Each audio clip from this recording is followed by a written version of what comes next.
வர வர மாமியா கழுத்து போன ஆனா அப்படின்னு சொல்லிட்டு ஒரு பழமொழியே இருக்குது. அந்த கணக்கு தான் எனக்கு ஆச்சு. காலையில் வந்து டெய்லி 4 மணிக்கு எந்திரிச்சிட்டு இருக்கிறாள். அதே மாதிரி இன்னைக்கு 4 மணிக்கெலாம் எந்திரிச்சிட்டேன். வாசக்குட்டி சாணி தெளிச்சுட்டு சின்னதாக ஒரு கோலம் போட்டு விளக்கும் ஏற்றிட்டேன்.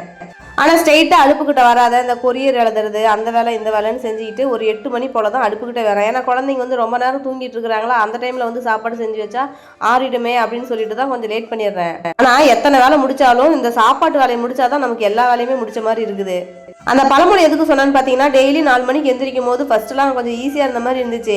ஆனால் இப்போலாம் வந்து பார்த்தீங்கன்னா கொஞ்சம் கஷ்டமாயிடுச்சு. ஏன்னு பார்த்தீங்கன்னா கொஞ்சம் லைட்டாக சளி பிடிச்சிருச்சு. அதனால் அதை ஃபாலோ பண்ணுறதுக்கே கொஞ்சம் கஷ்டமாயிடுச்சு. குழந்தைங்களுக்கு வீட்டில் ஸ்நாக்ஸ் இல்லைன்னு சொல்லிட்டு இந்த கடலக்காய் வேக வைக்கலாம்னு சொல்லிட்டு எடுத்துட்டு வந்திருந்தேன். உடனே என் கணவர் வந்து பார்த்தீங்கன்னா கடலக்காய் வேகலாம் கூடாது, எனக்கு வந்து பச்சையாக சாப்பிட்டா தான் பிடிக்கும் அப்படின்னு சொல்லிட்டாரு. ஆமாம், அவருக்கு வந்து எப்பயுமே பச்சையாக தான் பிடிக்கும், அதனால் வேக வைக்க வேணாம்னு சொல்லிட்டாரா. சரி போன்ட்டு அந்த கடலக்காய் எடுத்து வச்சுட்டு வீட்டில் வந்து பார்த்தீங்கன்னா இந்த சிப்ஸ் இருந்துச்சு, வெங்காயம் வடக்குன்னு சொல்லுவோம்ல அது. சரி அது வந்து கொஞ்ச நாள் வெயில் வைக்கலாம்னு சொல்லிட்டு வச்சுட்டேன். ஆனால் அதை எண்ணெயில் போட்டு இப்போ பொரிக்க முடியாது, வெயில் அந்த அளவுக்கு சுருக்குன்னு உரைக்கல. நம்ம வீட்டில் தான் ஓவன் இருக்குல்ல, அதை வந்து ட்ரை பண்ணி பார்க்கலாம். நிறைய வீடியோவில் பார்க்கும்போது இந்த மாதிரி குடல் லைட்டெல்லாம் போட்டால் நல்லா வந்து பொரிச்சு கொடுத்ததுன்னு சொல்லிட்டு நானும் தான் போட்டு பார்த்தேன்.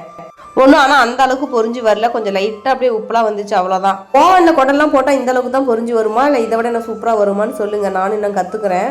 இன்றைக்கி நம்ம வீட்டில் வெஜ்ஜு பிரியாணி தான் செஞ்சுருந்தேன்.